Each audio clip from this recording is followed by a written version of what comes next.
I'm here with my friend Steve Holtje, who I've known for a long time in various guises, and you are the manager for Esp-Disk. Yes. How long have you been with ESP? I started in 2010, did a little PR for them, and then managers switched and I was out, and then at the end of 2012, Bernard said that 2013 was the 50th anniversary of the label, which you can measure when the label started any number of different ways. You can say 1963 when he decided to start the label. You can say 64 when he actually started making recordings, or you can say 1965 when he put them out, because he had decided that if he just put them out one at a time, nobody would notice.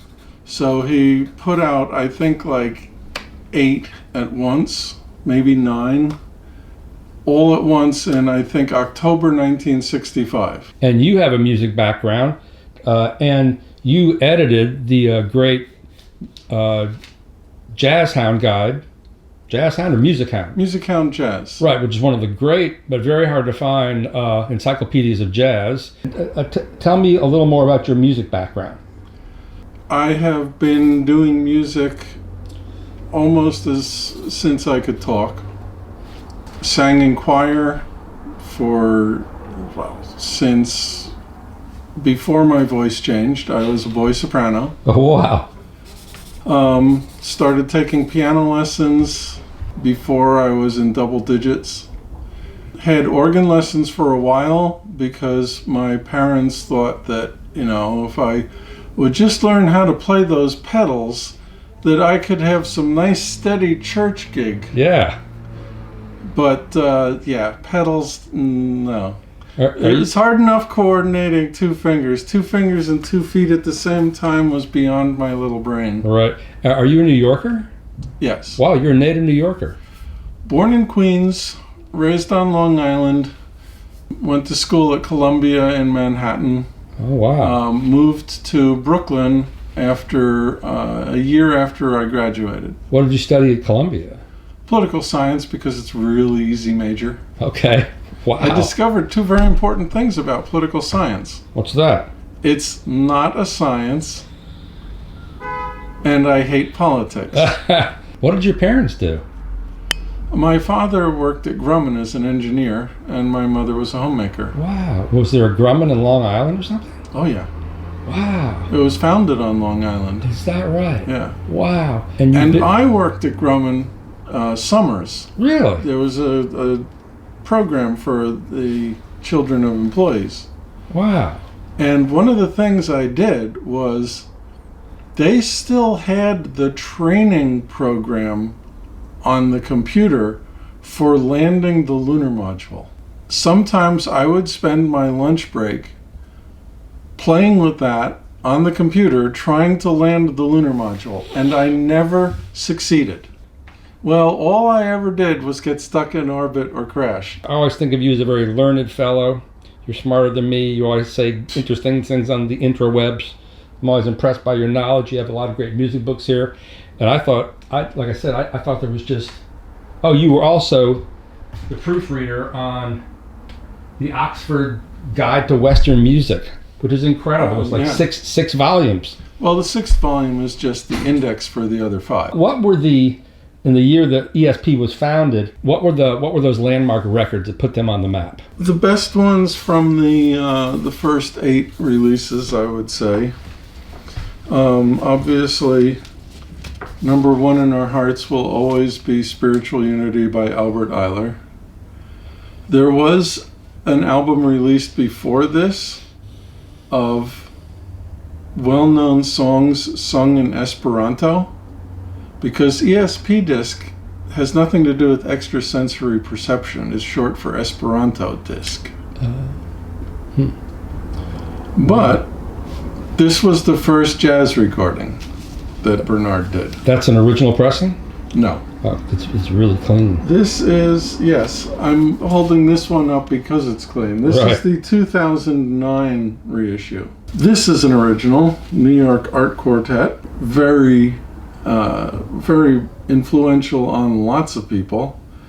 And, you know, a lineup of Roswell Rudd, John Chakai, Louis Worrell on bass, Milford Graves, and Amiri Baraka doing poetry on one track, which ended up therefore being the most controversial track. The artwork is a drawing by Bernard Stollman's brother, Saul Stollman. Sun Ra, pretty important guy. Sun Ra had done stuff self-releasing for a long time. Had an album out on Transition. But this was the album that got him across to a bigger audience. Is it the same artist for all those early covers? No. This one, cover art by Sun Ra. Ornette Coleman at Town Hall. It's a trio, mostly, with David Eisenson and Charles Moffat. But there's also a string quartet on one track, which makes this the first time Ornette's classical music, if you want to call it that, got heard. And this is the version I like. This cover, you know, don't know who drew it, but it's a pencil drawing. And later there was a cover with a very dark photo of Ornette's face. It doesn't have the character this one has. And finally, my fifth favorite of the original batch is Paul Blake Quintet, with Marshall Allen from the orchestra and Dewey Johnson on trumpet, who didn't get a whole lot of recognition, and Eddie Gomez from the Bill Evans Trio on bass, and Milford Graves on drums. That's quite a quintet. I heard Paul Blais stuff when I was working for the Black Saint and Soul Note labels. Well, when did you do that? And around 91, 92, somewhere in there. Wow. They had gotten dropped by Polydor or whatever iteration of Polydor, and that, you know, whole German cartel was distributing them. Because the Germans didn't want to waste all this warehouse space keeping stuff in print. And Giovanni Bonandrini, the owner of Black Saint and Soul Note, is no, you have to keep everything in print. Wow. And they said, well, never mind, you don't have a distribution deal anymore. So he set up his own distribution company with an office at JFK in the cargo area. It was like an hour-and-a-half commute each way. But did you get copies of all those records? Oh, yeah. Oh, man. Those are amazing records and so hard to find. You want to hear something that will make you cry? When CDs had taken over the market and we were stuck with all this vinyl that wasn't selling, it was my job to pack them all up and sell them to Scorpio for pennies on the dollar.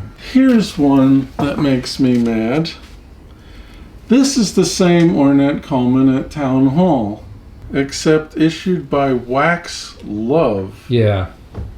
Manufactured in the EU, limited to 500 copies. Sure, whatever you say, guys. I liberated this from rough trade. I'm like, hey, come on. This is totally bootleg. And they're like, okay, you can take it home. Wow, so you don't have all your Black Saint Soul Note records in one spot. You do your collection alphabetically by artist? I do, and chronologically within artist. But, for instance, I have this beauty by George Russell, which, if memory serves, has a track that didn't fit onto the CD version. That's unusual. Yeah. Huh. Well, it's a 2 LP set, so right. George Russell may have been a bit of an egomaniac, but boy, he knew what he was doing. What was the, if there was one, you said ESP would have released records in groups of 8 or 9 or something? That was regular for thing? For the first batch of releases, so that the label would make a splash. And then what was the ongoing sort of zeitgeist or reasoning of the label or the mission? To a certain extent, it was, do we have any money this month? But it was quote unquote free And jazz. unfortunately, we're still running on that system. It was free jazz because nobody else was putting out free jazz. And Bernard was working for a lot of these artists pro bono. I forget who it was he was working with, but some female lawyer who did a lot of work for black jazz artists to help them, get by in the business. And so Bernard was talking to a lot of the free jazz guys who were complaining that nobody was putting their stuff out. Or, it was only coming out in Europe, like Ayler. So he started, helping these guys out. He got tipped off to Ayler by somebody who was working for it, told him to go uptown to the Cellar Cafe and check it out. And that's when he decided that he was going to have a record label. I mean, he, at some point, was also doing the Esperanto thing. But, yeah, he's like, yes, I would love to put your records out. I have a record label. And, he didn't really, but he just went ahead and did it. About how many records are on the label in total, you think? Around 260, 270, somewhere in there. And how many of those are in print, would you say? Everything that the label still has the rights to is at least available on Bandcamp as a download. You have obviously a bunch of ESP vinyl. What are some of the other main titles through the years from the label? And was the 60s the foundational era for ESP? Was it always in business? The first records came out in 1965. The last records sort of came out in 1975. Bernard had moved up to the Woodstock area. He wasn't hanging around so many jazz people. He was, there were more folky people around there. But he never did focus just on free jazz. He focused on underground. So if it was the jazz underground, that was free jazz. And he had a Fugs record. He had several Fugs records. What were the other not jazz records on the label? There was a guy named Randy Burns, who was also sort of a talent scout for Bernard in the rock area. Holy Modal Rounders, who, are sort of related to the Fugs. One of my favorites from the Woodstock era is this guy, Bill Horwitz. I've never heard of that or see it. What's that all about? Lies, lies, lies. Well, for one track, the title is If I Had a Friend Like Rosemary Woods. And if you remember Watergate, that was Nixon's secretary who supposedly accidentally deleted some stuff. It's just a guy with a great sense of humor, talking about the problems with America and, playing some really tasty acoustic guitar. Take us through some of the other ESP records of note that you have. This is Patty Waters. This is another example of Bernard not necessarily being practical. He put out a lot of records that did not have the artist's name or the title on the front cover. But what a great cover. Exactly. Who cares if there's not a name on it? He did it for the aesthetics. Yeah, I love that. Now, this was Patty Waters' second album for the label. The first one is more famous because it has the wild version of Black is the Color of My True Love's Hair. Huh. But this was done on a tour of upstate colleges with a sort of shifting accompanying group. The piano players are Rand Blake on It Never Entered My Mind, Burton Green on Wild as the Wind, Dave Burrell on Everything Else. Giuseppe Logan is on most of the tracks. Some tracks bass is Steve Tintweiss, some it's somebody named Perry Lind, who unfortunately I don't know. Drummer is Shelley Rustin, who later became a famous photographer. And what year is that album? Recorded in April 1966. And I'm working on a vinyl reissue of the first Patty Waters album. But you know how the delays are nowadays. It's insane. Now I was mentioning that Twittering Machines, that's one of Michael Lavorgne's favorite albums, the Lowell Davidson record. Right? Last year, when the pandemic had interfered with things, but the vinyl pressing situation hadn't gone totally tits up. First, I did what I thought would be a really simple, fast way of putting out a very limited edition, which is I got test pressings. Normally, you do an album, you get 5 test pressings. Some places do 3. I worked with A to Z on this. They would give me a maximum of 35. And it doesn't come with anything.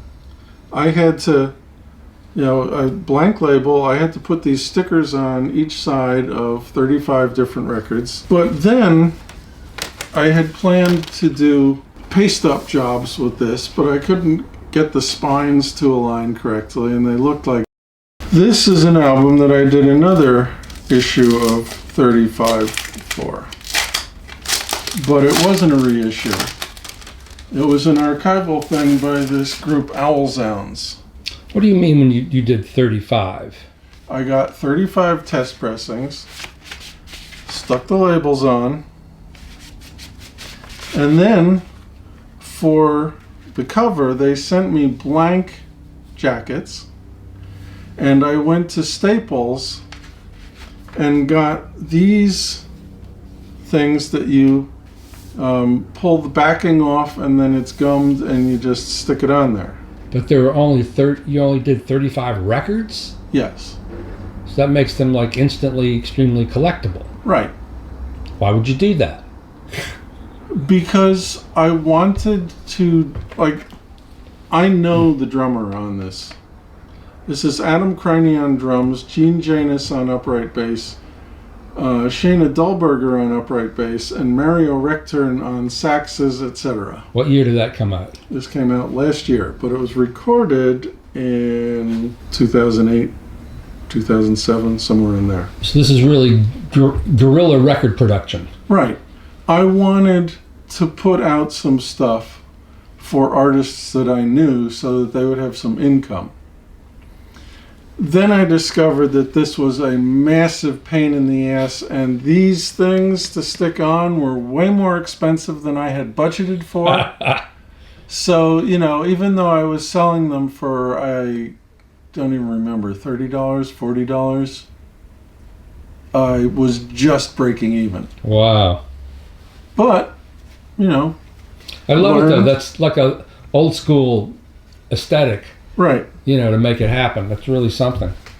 So from the lesson I learned with that, I went and got jackets made in the US. Got 500, used 35 of them for the limited editions, and then did a more regular version, which included the label that was on the original.